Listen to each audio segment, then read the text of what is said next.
Assalamualaikum warahmatullahi wabarakatuh. Video kali ini kita akan bahas lagi tentang resiko gagal bayar atau tidak bisa bayar hutang di pinjaman online atau pinjol.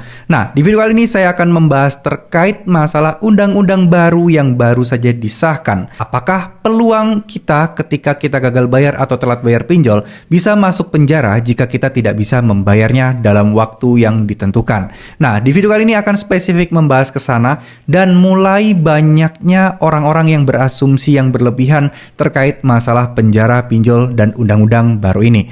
Nah, di sini saya akan menyoroti sebuah undang-undang yaitu perlindungan data pribadi. Secara undang-undang kita sudah pasti tahu lah ya, pinjol, hutang piutang itu akan masuk ke ranah perdata. Ya, sampai saat ini, yang mana kalau perdata ini masalah hutang sudah ditetapkan aturan dari dulu banget, tidak akan bisa masuk penjara ya kalau cuman nggak bisa bayar utang. Clear ya sampai sini ya?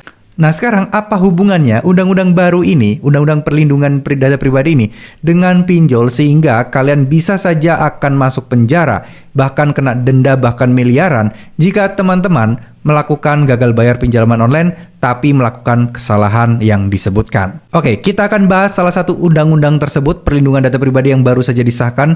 Pasal 68 ini bilang seperti ini.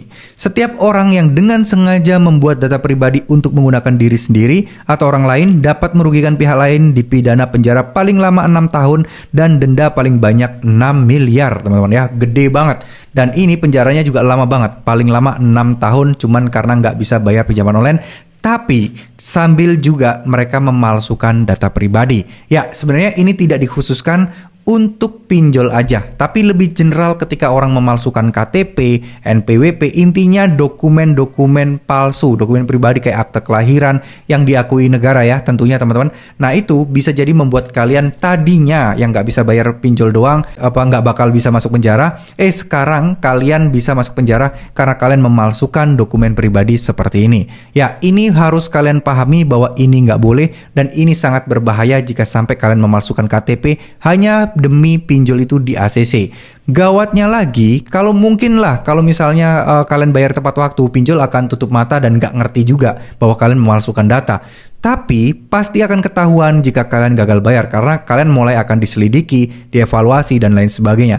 Ini penting banget buat teman-teman agar tidak nekat untuk malsuin data hanya demi biar bisa lolos pencairan utang pinjolnya ya. Karena nanti kalau gagal, balik lagi seperti yang saya bilang, ujung-ujungnya kalian sendiri yang susah, kalian sendiri yang direpotkan, dan tentunya hal yang mungkin sebelumnya tidak beresiko apa-apa, sekarang jadi beresiko yang cukup fatal seperti ini. Ya, semoga informasi ini bisa memberikan kalian wawasan dan semoga informasi ini bisa memberikan manfaat. Yang jelas jangan berpikir dan membayangkan hal yang tidak dulu. Kalau kalian tidak melakukan tindakan-tindakan yang melanggar hukum seperti palsuin data, terus kemudian kriminal lainnya, kalian tidak perlu takut masuk penjara karena aturan baru ini tidak semata-mata menjerat orang-orang yang galbe pinjol, terus kemudian dengan aturan baru ini kalian akan masuk penjara. Enggak, tapi lebih kepada orang yang gagal pinjol yang disertai dan terutama ya digaris bawahi orang yang memalsukan data pribadinya ya, termasuk dokumen yang diresmikan negara ya, kayak KTP, SIM, STNK ataupun apapun itu yang dipalsukan untuk demi minjol, terus kemudian kalian nggak bisa bayar, ya pasalnya akan tentu berlapis. Nggak cuman perdata aja, sekarang malah pidana yang begitu berat yang akan menimpa teman-teman sekalian. Semoga aja teman-teman nggak ada yang malsuin dokumen dan teman-teman melakukannya semuanya dengan jujur, dan semoga ini bisa bermanfaat bagi teman-teman yang lain. Terima kasih. Wassalamualaikum warahmatullahi wabarakatuh.